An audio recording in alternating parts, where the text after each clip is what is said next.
All right, so I am on the Norwegian Encore. We're headed to Belize. We'll be there in the morning.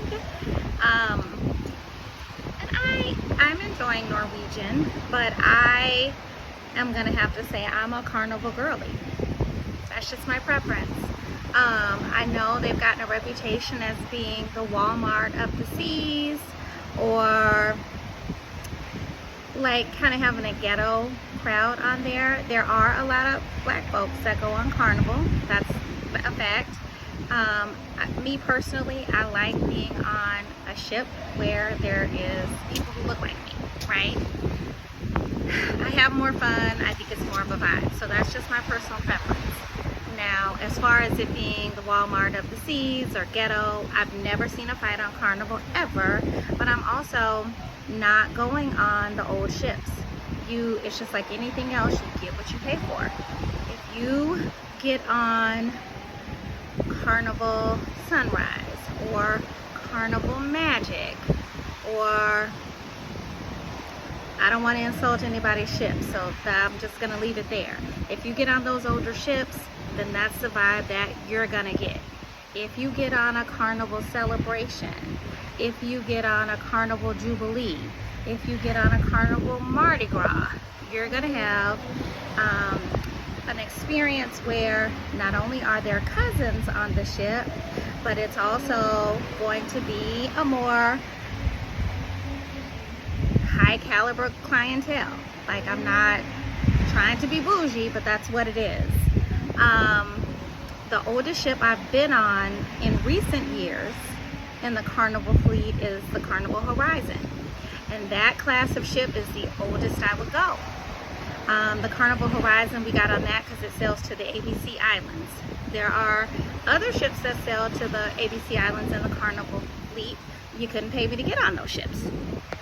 So the Carnival Horizon, the Carnival Panorama, or the Carnival Vista. Those are the Vista class ships, and that is the line that's just a little bit smaller than the Celebration class ships, and they're a little bit older. That is the oldest I would go if I'm sailing on Carnival.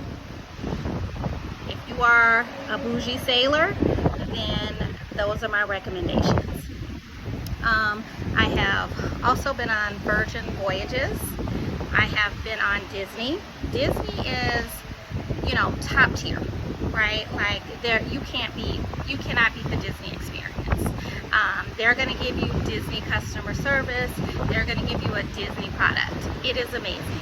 There's no reason for me to get on Disney anymore because I used to go when my kids were little. And you are going to pay. You're going to pay a Disney price, right? If I ever get grandkids one of these days, I would go on Disney again because it's fun for adults too, but I just would not go as just adults on that cruise without any kids. Virgin is nice. You can tell they're a newer cruise line. There's a lot of hype around Virgin. You'll see all kinds of videos on TikTok, everywhere, Virgin, Virgin, Virgin. And a lot of that is because travel agents get a higher commission for booking Virgin, right? So I think some of those opinions are skewed. I'm a travel agent too, but I'm gonna keep it 100% real with you. I like Virgin, but I don't like it as much as Carnival. I think they've got some growing to do because they are a new cruise line, but they don't nickel and dime you. Your money, they're more expensive, but your money will go a long way. Once you pay the price to get on the cruise, it really is very much an all-inclusive experience. Whereas you get on these other cruise lines and you're gonna have to pay for every, little thing you do. Now, granted, you can keep it, you can spend as little or as much as you want, but I'm not someone who wants to be somewhere and like counting my pennies, right? Like, if I'm there, I can afford to be there, right? Like, I don't want to be bougie on a budget. That's just not me. Maybe that's somebody else's style. I'm not criticizing it. I'm just giving you my opinion. And what other cruise? I've been on Royal Caribbean, and Royal Caribbean is great too. That's a very solid cruise line. Again, it is, if you're wanting to get on their newer ships, you're going to pay more than you would on a Carnival ship. But one of the good things about Royal Caribbean is you can get on their older ships and they're very well maintained. Carnival's older ships, Royal's older ship, you can get away with a Royal Caribbean older ship. I don't like old ships, so I'm just probably never gonna get on anything that's too old, right? Like, it's gotta be, I think this cruise ship was built in 2019. And that's kind of like, I can't, like, if it's older than 10 years old, I'm absolutely not getting on it. I just don't want to. I like the amenities, I like the modern decor, and you're gonna get better staff on the ships that you pay more money on. It's just the way it is. Like, it's considered a privilege for a lot of these cruise workers to be on the ships that have a clientele with a bigger budget that can tip better. And those are the ships and the experiences that I prefer. First time on Norwegian Encore. What are my thoughts on Norwegian Encore? This is just day 2. They will nickel and dime you to death, right? There on Carnival, you can get the chat package where you can communicate with the rest of your group. It's $5 a person. Here, it's $9.99 a day. We've got 14 people on the ship. The ship's huge. There's 4,400 people on this ship, this sailing, right? It's packed. And so you may not see the people in your group. If everybody doesn't have the chat package, if everybody doesn't have Wi-Fi, you're not going to see the rest of your party, right? So that's been a little bit frustrating. The food situation. Food is good so far, however, it's hard to find. If you want to eat after 9:30, there's only one place that's open. And because there's only one place that's open, everybody goes there. So it's hard to get in, okay? Maybe on sailings that aren't as full as ours is, that's not the case. But on this particular sailing, that is absolutely the case. They don't even have a pizza spot here. Of all the cruise ships I've been on, they all have a pizza spot, late night pizza. If all else fails, there's late night pizza. They do have room service that's open, 24/7, so you can call to get room service. So that's just a little bit of my thoughts on the different cruise lines. I haven't been on every cruise line, but those are the ones that I've been on. And I'm not sure how I would rank them 100%. I'd have to think about that a little bit. Carnival is my favorite. In saying that it's my favorite, it doesn't mean I consider it to be the best cruise line, right? It is my favorite for the best of all of the things that I'm looking for. If I'm on a new ship, I can still get a very nice, classy-based cruise and, passengers, but I can also get on there with people who look like me, where you may be able to have a good time, and, the club might actually be fun if that's your thing, right? I have not been to the Norwegian Club yet, but something tells me it probably ain't gonna be that fun. My son went to the comedy show last night, him and his girlfriend. They said it was like comedy, but not in a good way, right? Like, it was so bad, it was funny, okay? Carnival's got amazing comedians on the ship. Royal has amazing entertainment, like the ice skating show, the aqua show. They've got rock climbing. They've got a lot of perks and amenities. If that's your style of cruising, Royal is amazing. If you want an adults-only experience, Virgin is amazing. If you've got kids, Disney is amazing. So that's kind of where I am. I mean, I think, to me, those 4 cruise lines, depending on what your cruise style, will have something for everyone.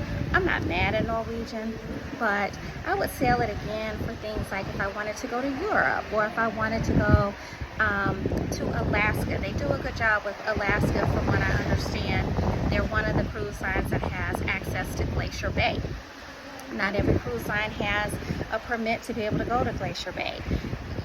Either Norwegian or Princess are going to be your cruise lines for those specific itineraries. So you just kind of have to know what each cruise line has to offer. So that is my advice for the day as a travel agent who's been on over a dozen cruises.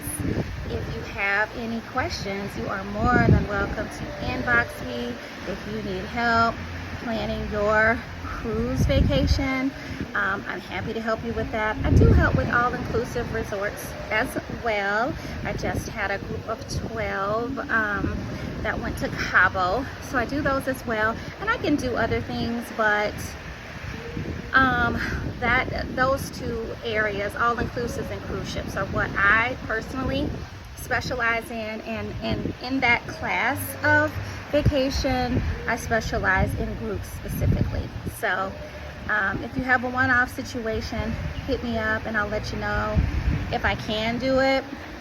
I know I can do it, but you know, it's a lot of work to put together packages for, like, say, in Africa or Europe.